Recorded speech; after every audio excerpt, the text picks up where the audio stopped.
Welcome to the Dhamma talk, everybody. I see many familiar faces here, many old friends, and many new friends too, friends that I haven't met before. We are all friends in the Dharma, or brothers and sisters in the Dharma.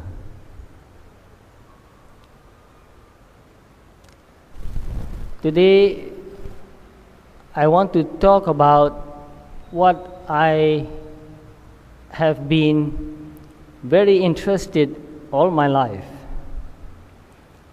Usually when I give a talk, I talk about what I am interested in, what I feel very deeply. So today also, I'm going to talk about what I have been interested in since I was very young, since I was in my early teens.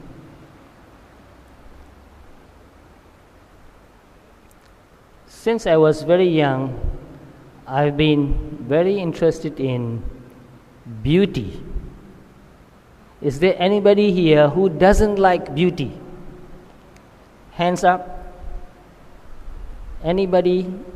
Is there anybody here who doesn't like beauty? Who doesn't like something beautiful? Who doesn't want to be beautiful? Nobody here? Well, that's amazing. So we agree, 100% agreement.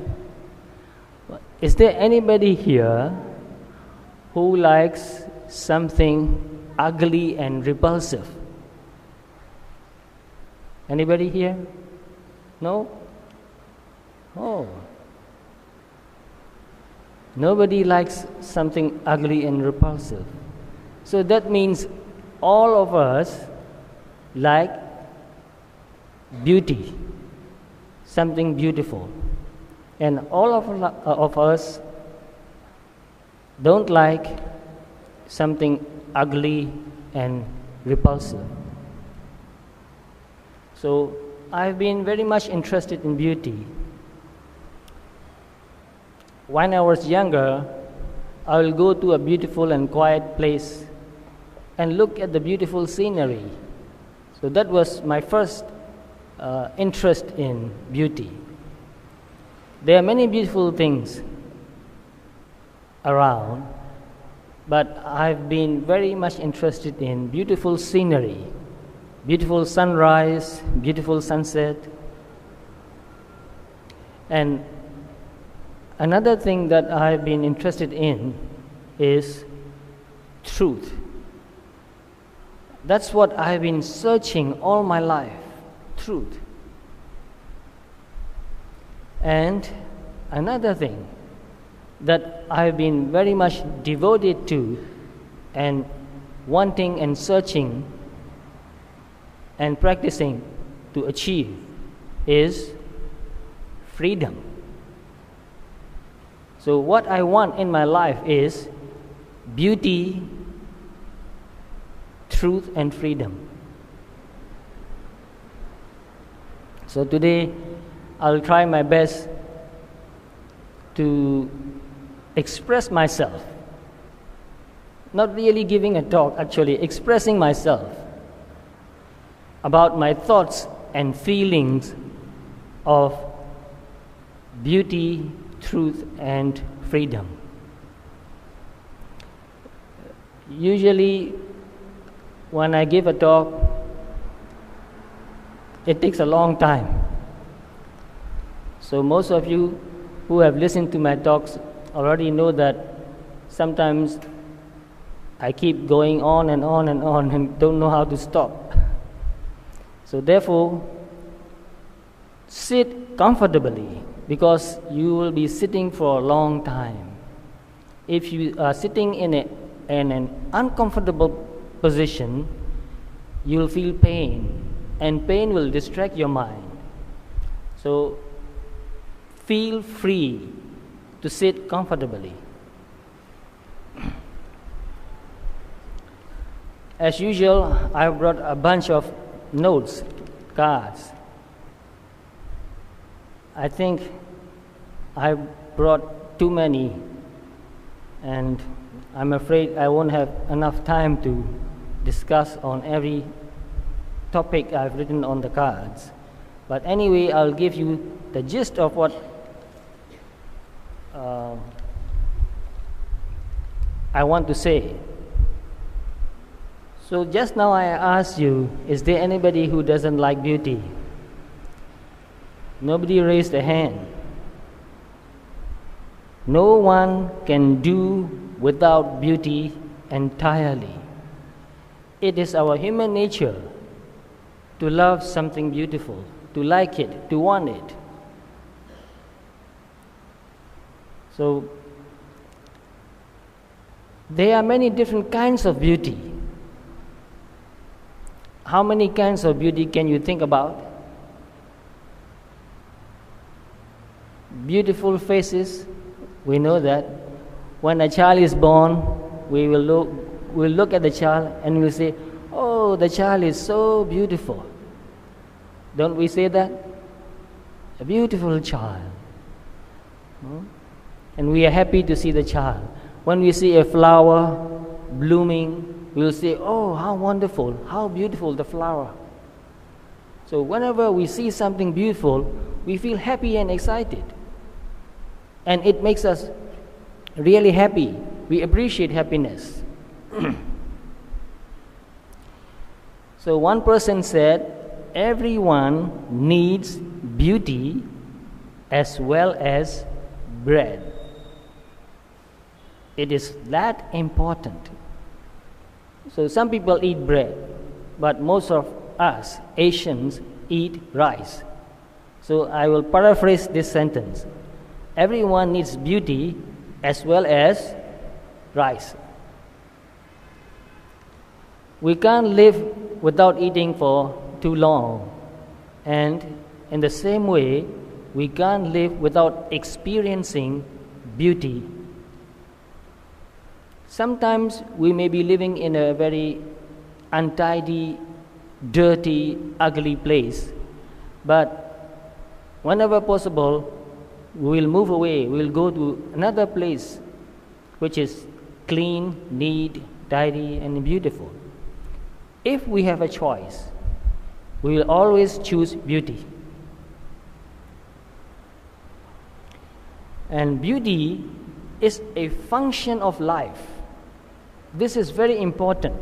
Beauty is a function of life, which means we must do something beautiful. We must create beauty. So we make ourselves look beautiful. Even as a monk, we don't use the word, oh, he's a beautiful monk.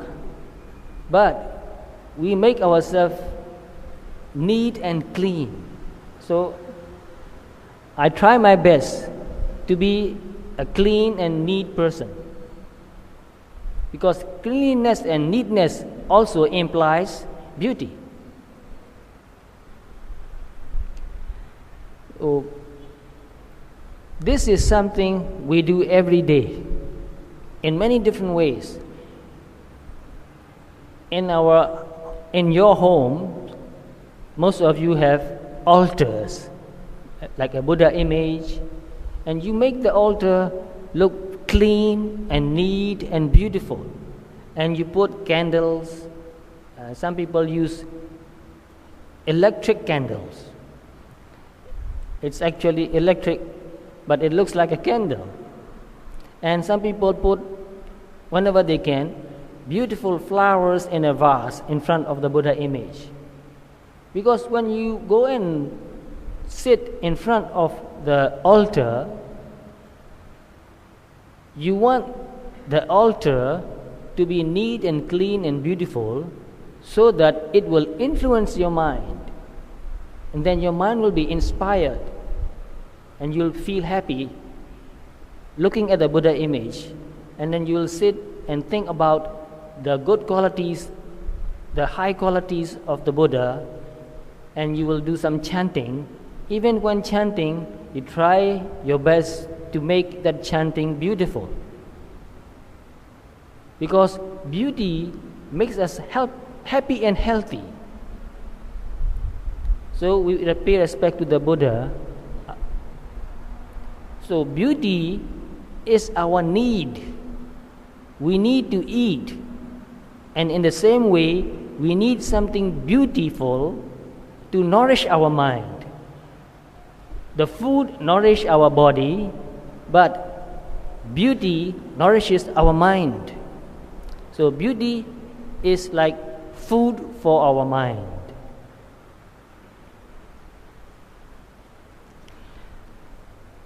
So what is beauty? If someone asks you the question, what is beauty? We use the word beauty all the time. I will give you a few seconds to think about the answer. What is beauty? Beauty is the experience that gives us a sense of joy and a sense of peace simultaneously. So joy and peace at the same moment, at the same time. So when you go and pay respect to the Buddha, you feel joy and you feel peace also. Just now, I knelt down in front of the Buddha image, and for a few moments I reflect on the qualities of the Buddha, the Buddha's loving kindness, the Buddha's compassion, the Buddha's wisdom, and I thank the Buddha. Because of you, I have found this beautiful path. And so with gratefulness, I bow down to the Buddha. I felt joy and peace. So that's something beautiful. So whatever gives you joy and peace simultaneously is beautiful. So beauty is an experience. It's what you feel deep inside your heart, joy and peace. So if anything makes you feel hot and burning inside, that's not beautiful. Is there anything that makes you feel hot and burning inside? There are many things. So I won't say that something that makes me feel hot is beautiful.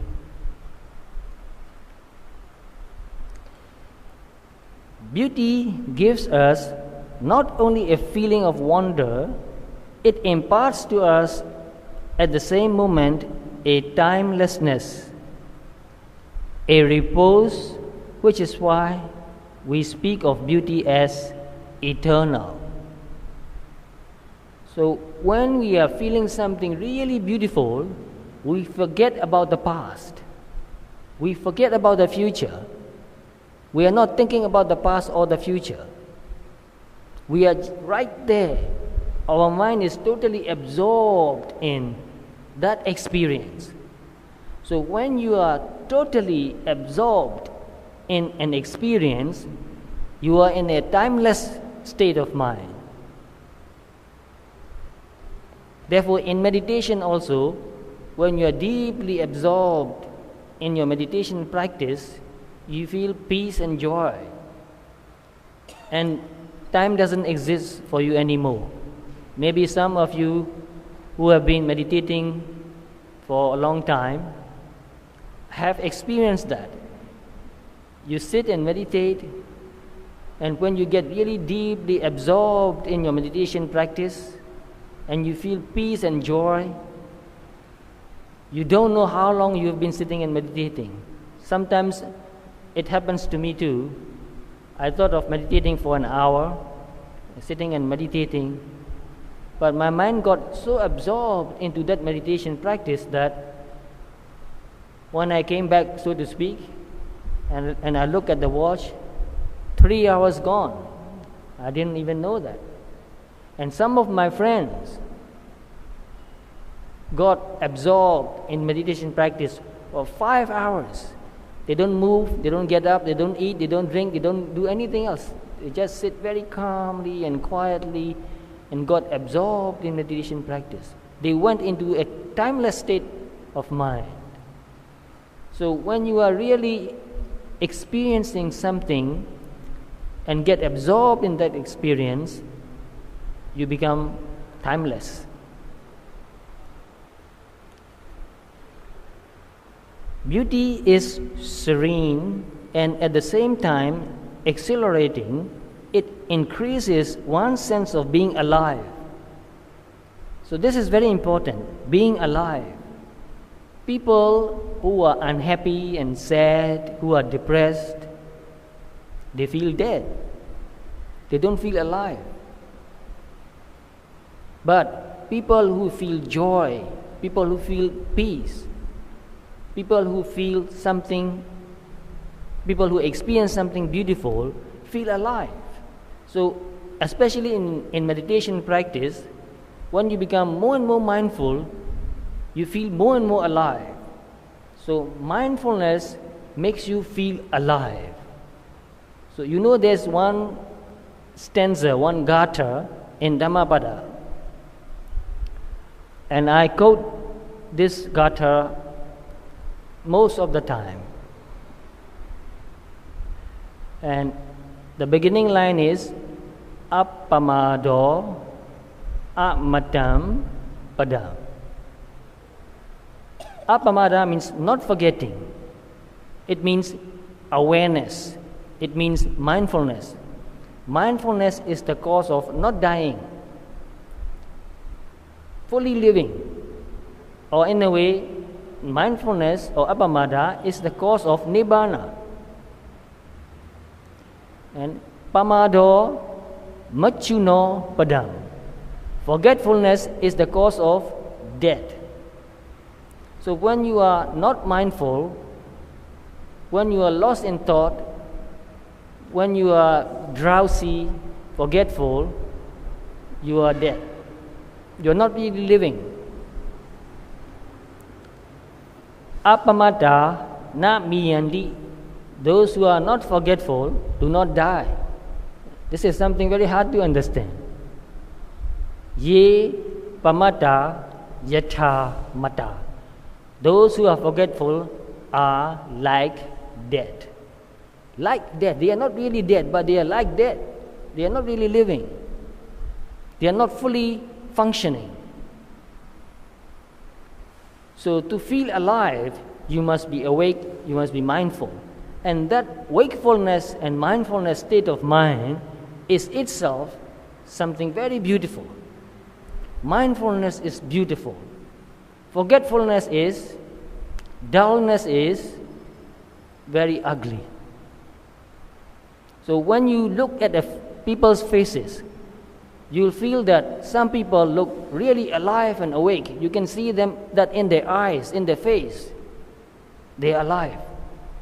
And you will see some other people who are lost. They don't know where they are. They are not paying attention to anything. They are dull. They are half dead. So, to feel alive is very important. And it feels really good. It feels really good to feel alive.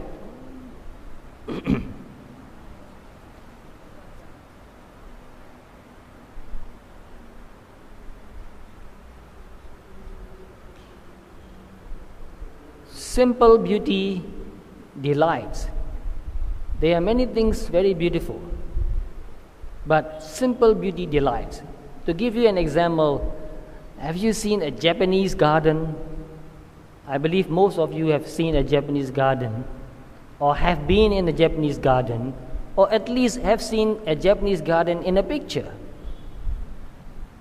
A Japanese garden looks very simple. They try to make it look very simple.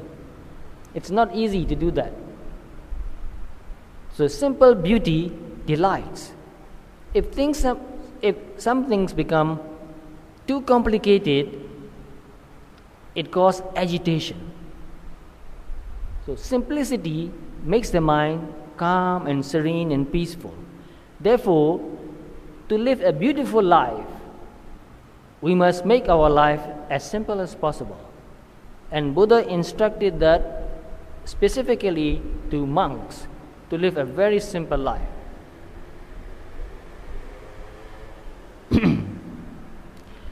So make your home very simple and beautiful, and it will be very peaceful. If you make your home too much decoration at home, makes your mind tired.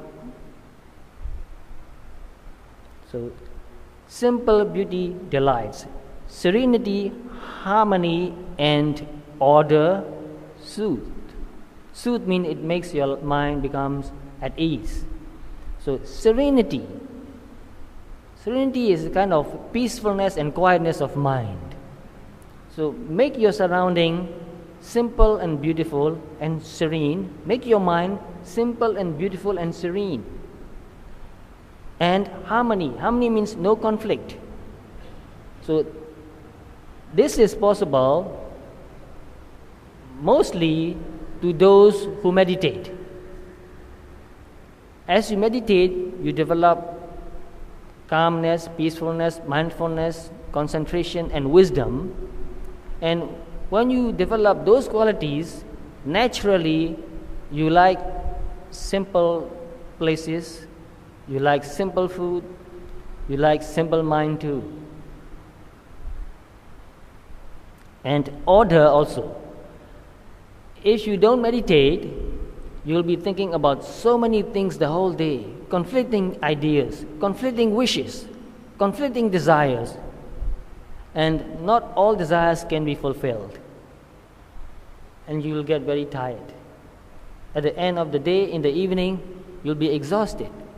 But if you meditate, if you practice mindfulness the whole day, your mind will be mostly calm and peaceful and serene, and it will soothe your mind and body. What is beautiful is also good. And what is good is also beautiful. So by the word beautiful, I don't mean something you can see with your eyes only. This idea, beautiful, goes beyond what you can see, especially spiritual beauty. When I use the word beauty, I use all kinds of beauty. Things you can see, things you can hear, things you can smell even, things you can touch, and things you can think also. There are beautiful thoughts and there are ugly thoughts too. There are beautiful mind and ugly minds too. Oh, beautiful mind. I think there's a movie, Beautiful Mind. Anybody know that movie, Beautiful Mind? It's about a mathematician. His name is, anybody knows his name? John Nash. Yeah, Beautiful Mind. I like that movie. And you'll be surprised that I watched that movie. I watched that because I know about John Nash and I like him very much. And I like the title of the movie, Beautiful Mind. I like that title because, why do I like that title? Because I want a beautiful mind.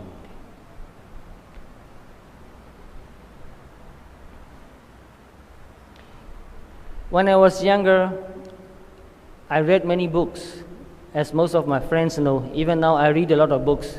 Whenever I come to Singapore, I buy a big box full of books.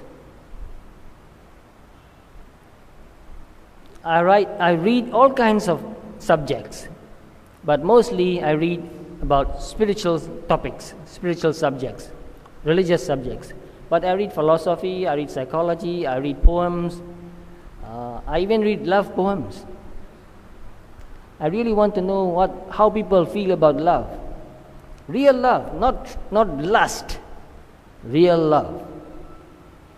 So lately, I'm collecting as many poems and quotations and books as I can on beauty and love. So since I was very young, I read a poem, and I will read a few lines from that poem. And some of you know this poem. I believe it.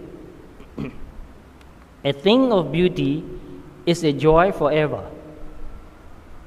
Anybody heard or read that poem? Oh, so many of you are nodding, yes. Some know, yes. It's quite natural. Some people haven't heard about it or read about it. A thing of beauty is a joy forever. I read this when I was in my early teens.